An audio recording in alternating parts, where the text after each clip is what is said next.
Salutare băieți, eu sunt Zé și bine v-am regăsit la o nouă serie pe acest canal. Băieți, de data aceasta ne jucăm Car Parking Roleplay. Și da băieți, îmi pare rău, nespus de rău îmi pare că nu am mai postat de 3 săptămâni. Am avut școală, teme, multe chestii și n-am mai avut timp să și filmez.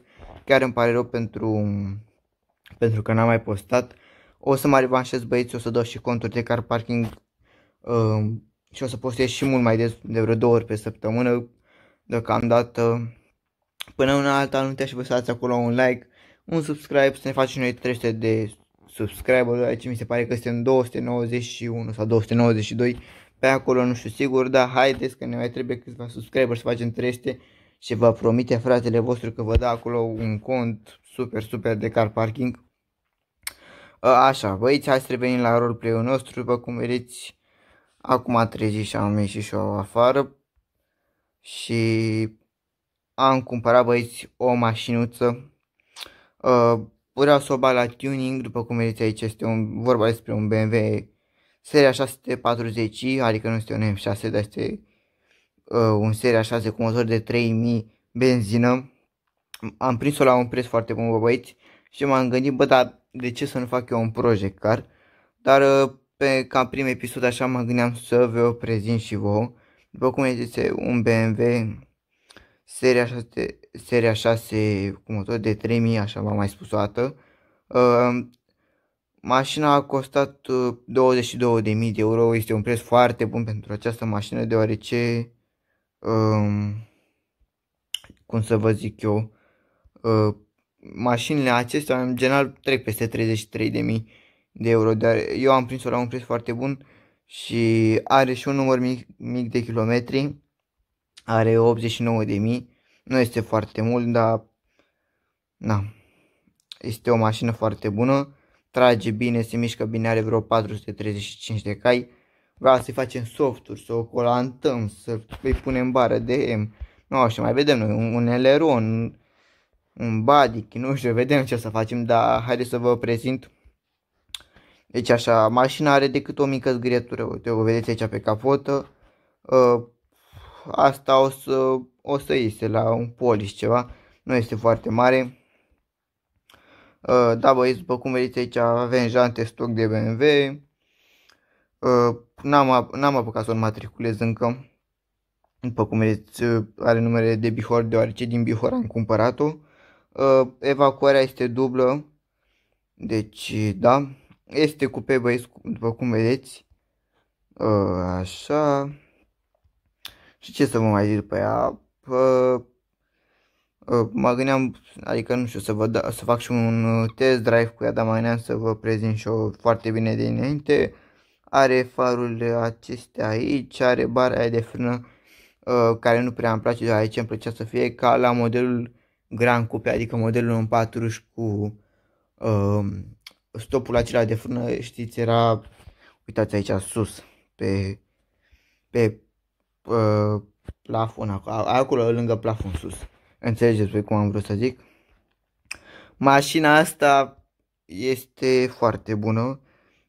Nu prea, adică mănâncă ea benzină așa în general, dar nu contează asta. Și hai să dăm și noi un test drive. Hop. Stați mă băieți că trebuie să mă asalt eu puțin așa. De aici. Așa. Stați să vă prezint mai întâi înainte să pornim. După cum vedeți aici avem navigația mare, ceasurile sunt semi-digitale, volanul este cer sport, avem încălzire în scaun, sistem Harman Kardon, interiorul este negru, avem aici avem geamurile electrice, după cum vedeți aici. Aici avem climă, cutie automată cu 8 rapoarte, adică 8 trepte, o cotieră dublă, câteva butonașe pentru navigarea în această navigație a mașinii. sistem start-stop și o grămadă de funcții. Nu știu dacă v-am spus de ventilație și de încălzire în scaune. Din păcate avem și masaj, că chiar îmi doream și un masaj în scaune, dar na.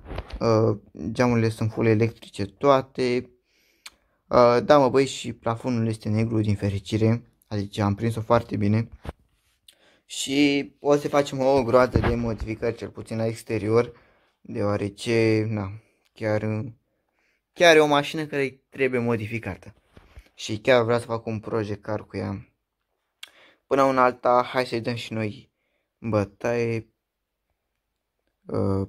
Cred că s-a blocat. Stați puțin băieți că revin. Da mă băieți, hai că am revenit. Nu pot, adică m-a blocat să-mi iau aici într-o bordurică.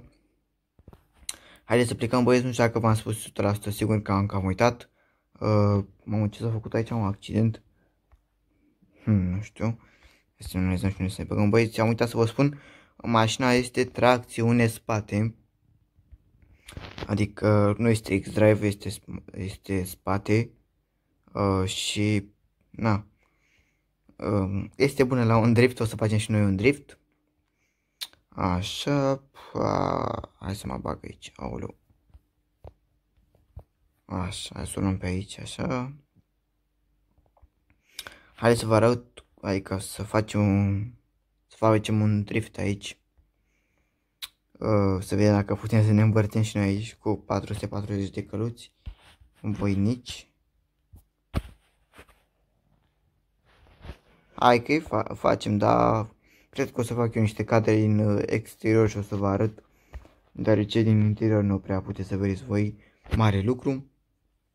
Deci, hai că fac niște cadre și revin.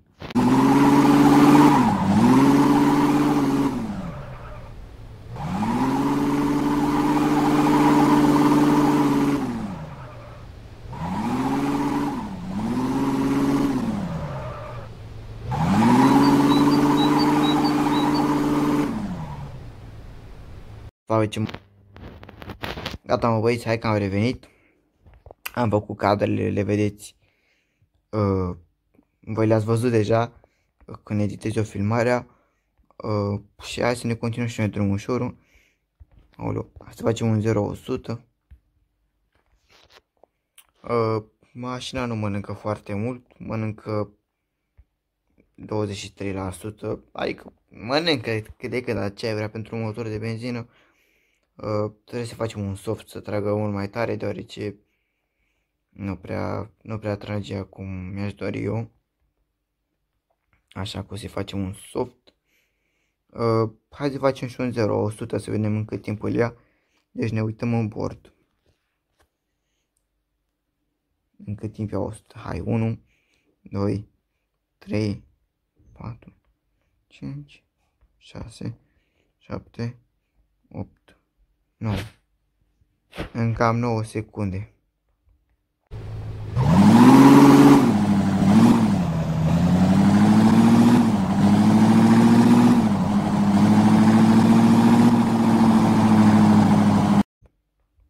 Nu este rău, dar după un soft sper să-l iau mult mai rapid. Na. Ce să facem, mă băieți? Și de învârti se învârte, după cum vedeți, avem ceasurile mai acolo în bord. Și na, cam acesta a fost car vlogul în mare parte.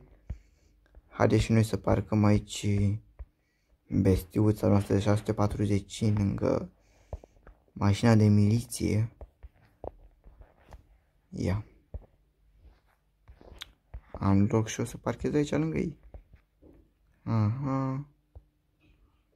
Hai că o parchez. Ușurel așa. Sper. Așa, hai mă băieți că am parcat și noi aici lângă